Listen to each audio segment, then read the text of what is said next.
Good morning and welcome.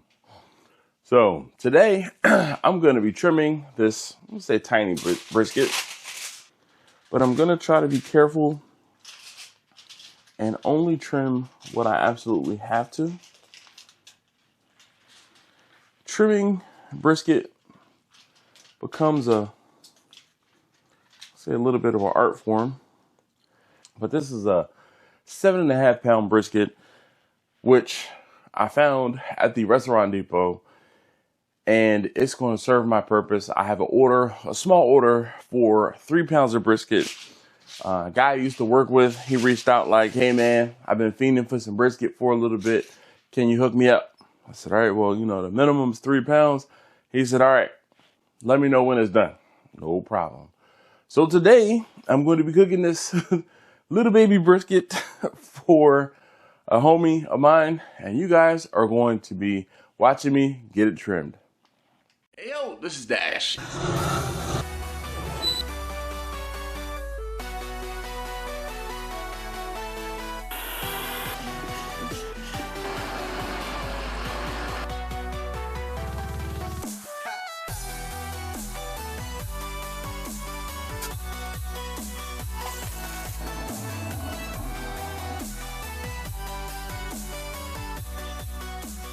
Get ready.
All right, so as you saw, I kind of got everything together and I rinsed my brisket.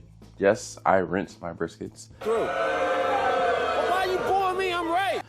And I started the Traeger because I'm doing this. This is a tiny cook. I'm doing this on the side of the house.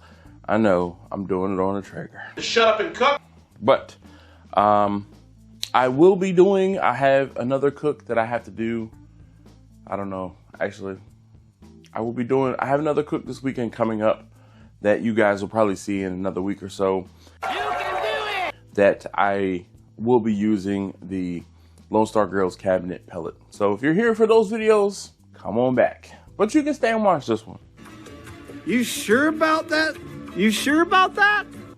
Anyway, so I have my brisket, and this is the bottom side of the brisket, and I'm going to take this big piece of fat here that's not going to render. So I'm just going to come in and I'm going to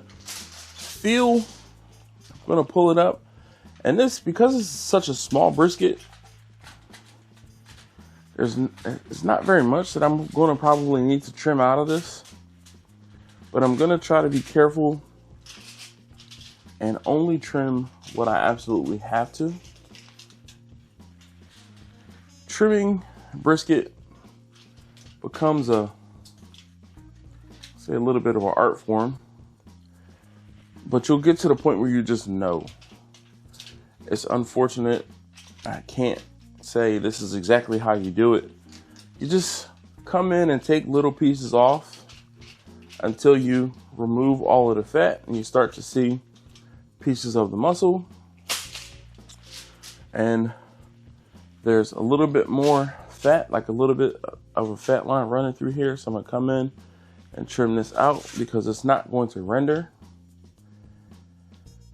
And when you're done, you'll be, forced, but you'll find a big old piece of fat that you'll just end up cutting off anyway. This piece of fat down in here. I'm gonna come in just a little bit, try to trim this out. Watch your fingers. The more fat you trim out in the beginning, the faster your brisket will cook.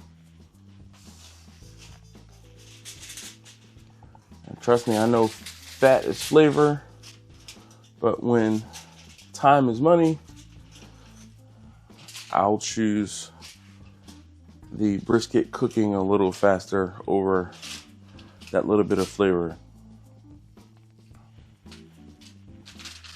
The bottom of my brisket is fairly decent. There's nothing egregious hanging off.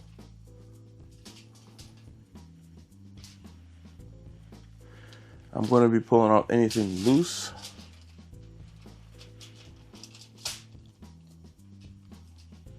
There we go. And let's flip this guy over.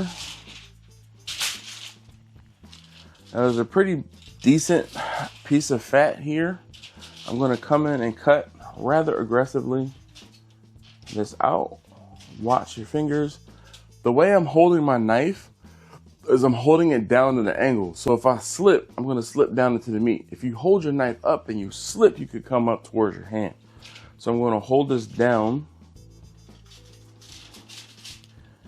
And I'm going to be scalping this fat off of the top, basically. And having a little bit of the muscle showing is not going to be the end of the world. It will cook and render just fine.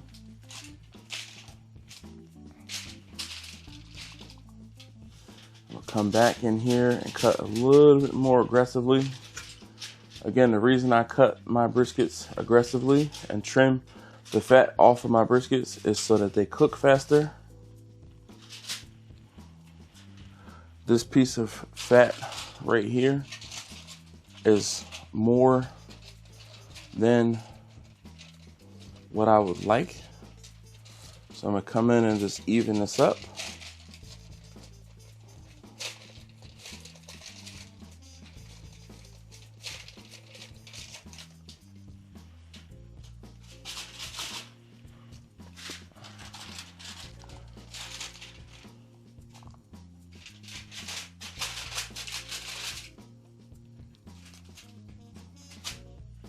All right, that is pretty much it. I'm not going to come and cut this off or cut this off. I am cooking for a catering event.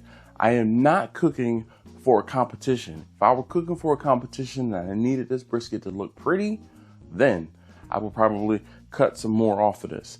But the more money or the more brisket I have to cook, the more money potentially I can make.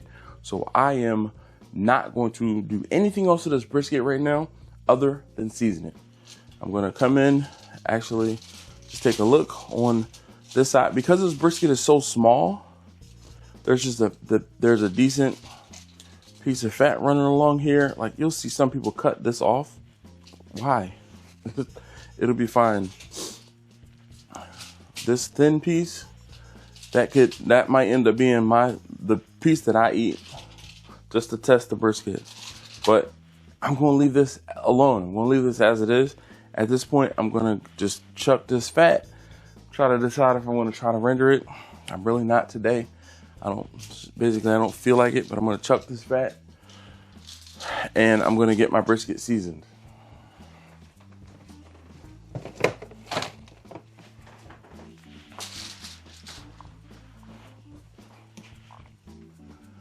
So there you have it. Like I said, in this video, I was just going to show you how to trim a small brisket. And that is how I get it done in 5 minutes. You do not need to spend an hour trimming a brisket, especially if you're just cooking for yourself or if you're catering for someone else. Again, I'm not cooking competition barbecue. If you were cooking competition barbecue, your mileage may vary. But for me and for my customers, again, time is money.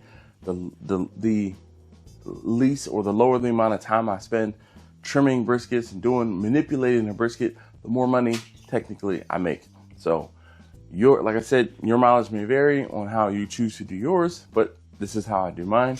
Thanks as always for watching my videos. I know this one was kind of quick and dirty, but it's first thing in the morning. I'm trying to get this started. I figured I would show you guys I hadn't trimmed a small brisket for you guys in a while. So thank you again as always for watching. If you haven't already, please do subscribe. I'd greatly appreciate it. And I'll see you in the next one. All right, I got work to do. More butter, baby.